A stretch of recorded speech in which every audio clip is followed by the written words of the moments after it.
So, may ginagawa tayo dito mga bro. So, nagbi-blink siya tapos mawawala.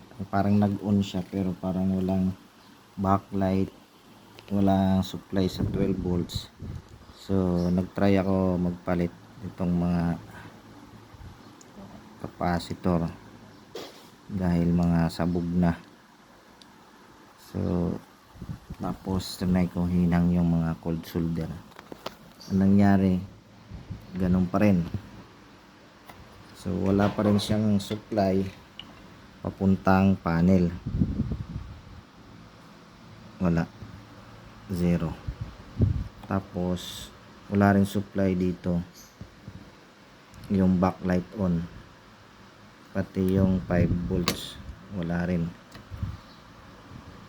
wala, pati yung 12 dito wala. Ito napansin ko, ito regulator to ng 7809. Ay sayang, tika, pala, hindi pa pala nasaksak. Okay, hindi mo naman. So ito, balik tayo dito sa backlight on, wala. Yung 5 volts, yung 5 volts meron, backlight on, wala. So yung 12 volts dito wala. Ito 5 volts meron. Itong isa 12 volts meron din. Ito yung regulator ng 7809. So ito, meron siyang 8.9, pasok na rin sa 9 volts. Ito yung input niya 12, tapos 9 volts. Pumasok siya dito sa isang paa, 8.9. Yung out nito, kita nyo, 2.3. So parang alanganin, no? 2.3. Dapat siguro to mga 3.3 ito. Ayan, nag-fluctuate pa, kaya hindi siya makapag-on. Itong isa, ayan, 1.2. Tapos ito,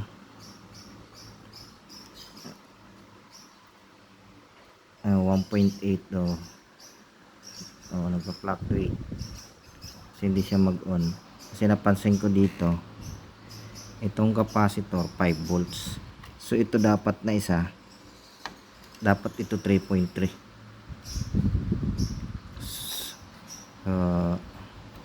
Gagawin natin ay magpapalit tayo nitong papalit tayo nitong IC na to, regulator. Lalagay tayo ng buck converter. Ayan, set up natin sa 3.3. Balikan ko kayo. So ito na mga bro, tinanggal ko na yung regulator dito.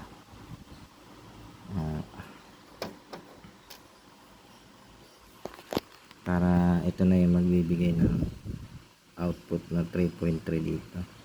So dito ako kumuha sa regulator na 9 volts. So ito, nakaset na siya,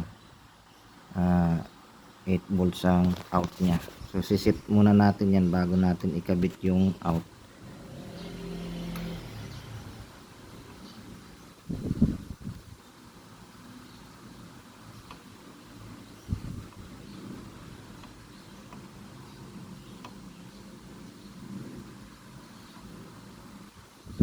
Settings muna natin hanggang sa makuha natin yung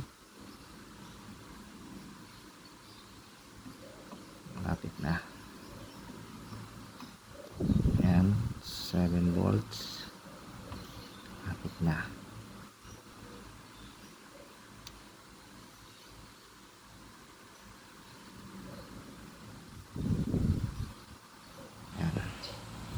Ngayon may 3.3 na tayo. Yan yung ilalagay natin dito sa ano to. Yan, okay, pause ko muna. So ayan, naikabit na natin yung output na Saksak natin. Ay, saksak ko pala. Teka lang, teka lang. Okay.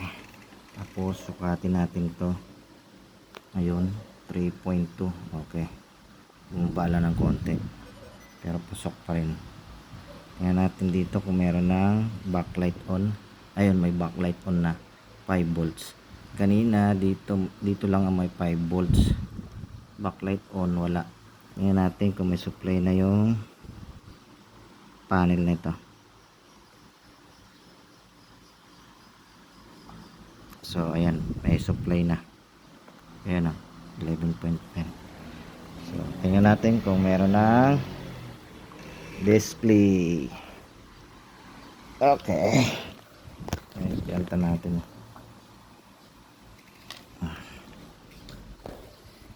Okay, post ko muna at tatayo ko. Ito na. Saksak muna natin. Ay, sasaksak ko muna pala. Hindi kayo kasama.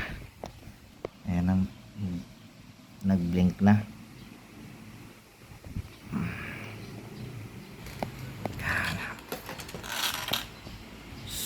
Yan na, nagpakita na.